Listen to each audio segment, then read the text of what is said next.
श्री कृष्ण जन्माष्टमी 2022 कब मनाना है, 18 अगस्त या 19 अगस्त को? इस बात को लेकर विद्वानों में एक अलग ही बात चल रही है। हर एक विद्वान अपने ज्ञान के अनुसार अलग अलग तर्क दे रहे हैं और जन्माष्टमी के विषय में अपने विचार रख रहे हैं। लेकिन मैं यहां आज आपको सनातन वैदिक धर्म का निर्णय करने वाला ग्रंथ, जो शास्त्र और पुराण आदि से प्रमाणित है, निर्णय सिंधु नाम का यह ग्रंथ है। इस ग्रंथ के आधार पर आज मैं आपको बताने वाला हूं आपको जन्माष्टमी कब मनाना है, कब भगवान श्री कृष्ण के जन्म का उत्सव आपको मनाना है। तो वीडियो में अंत तक बने रहिए। जैसा कि आप सब जानते हैं, जन्माष्टमी का पर्व भाद्रपद के महीने में कृष्ण पक्ष की अष्टमी तिथि को मनाया जाता है। जिस दिन अष्टमी तिथि और रोहिणी नक्षत्र का योग हो जाता है, उसी दिन श्री कृष्ण जन्माष्टमी का पर्व मनाया जाता है। लेकिन इस बार रक्षाबंधन की तरह अष्टमी तिथि को लेकर भी लोगों के मन में शंका चल रही है, 18 को मनाना है या फिर 19 को मनाना है। तो मैं आज आपको बता देता हूं, सनातन धर्म ग्रंथ के प्रमाण के आधार पर इस वर्ष जन्माष्टमी का त्योहार 19 तारीख को मनाना श्रेष्ठ है। अब क्यों श्रेष्ठ है, सबसे पहली बात मैं आपको बता देता हूं।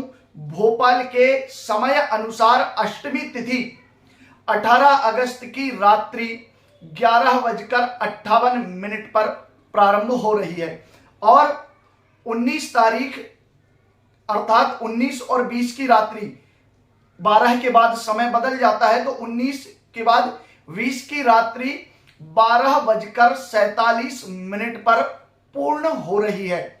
और रोहिणी नक्षत्र 19 की रात अर्थात समय 12 के बाद 20 की रात में जो प्रातः 4:37 पर रोहिणी नक्षत्र प्रारंभ हो रहा है। अब धर्म ग्रंथों की अगर हम माने तो सप्तमी से युक्त अष्टमी का व्रत करना श्रेष्ठ नहीं माना जाता है। उस व्रत का पूर्ण फल प्राप्त नहीं होता है और वह शुभ नहीं माना जाता है यदि हम सप्तमी से युक्त अष्टमी का व्रत करते हैं। सबसे पहली बात ये। दूसरी बात, 18 तारीख में रात्रि के 12 बजे भोपाल के अनुसार ना तो अष्टमी तिथि आ रही है और ना ही रोहिणी नक्षत्र का योग बन रहा है। और 19 तारीख में रात्रि 12:47 लगभग 1 बजे तक अष्टमी तिथि रही है और सूर्य उदय से 1 घंटे पहले रोहिणी नक्षत्र का भी आगमन हो गया है। अब निर्णय सिंधु के अनुसार यदि चंद्रमा से अष्टमी और रोहिणी का संबंध, क्योंकि चंद्रमा रात का स्वामी है, चंद्र ग्रह रात्रि का देवता है, यदि चंद्रमा से अष्टमी तिथि और रोहिणी नक्षत्र का संबंध हो जाता है तो उसी दिन श्री कृष्ण जन्माष्टमी मनाना श्रेष्ठ माना जाता है।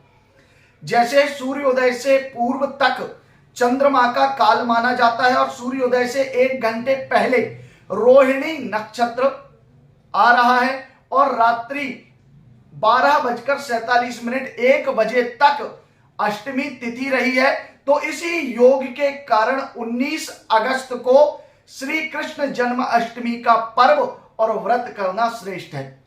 अगली बात, कृष्ण पक्ष की अष्टमी को परा और शुक्ल पक्ष की अष्टमी को पूर्वा लेना चाहिए।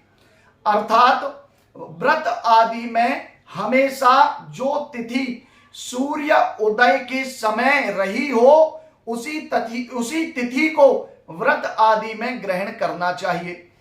और यह जो योग बन रहा है रोहिणी नक्षत्र और अष्टमी तिथि का 19-20 अगस्त की रात्रि में यह जो योग बन रहा है वह योग जयंती नाम वाला है और कहा गया है कि जो मनुष्य जयंती योग में भगवान श्री कृष्ण का पूजन करता है, व्रत करता है, अपने कई जन्मों के पापों को नष्ट कर लेता है। इसीलिए 19 अगस्त को श्री कृष्ण जन्माष्टमी मनाना श्रेष्ठ है। भोपाल के समय अनुसार मैं आपको बता रहा हूं और अन्य संपूर्ण भारत में कोई समय का बहुत अधिक अंतर पड़ने वाला नहीं है, तो लगभग लगभग संपूर्ण भारत में 19 अगस्त को ही श्री कृष्ण जन्माष्टमी मनाई जाएगी। जय श्री महाकाल, हर हर महादेव।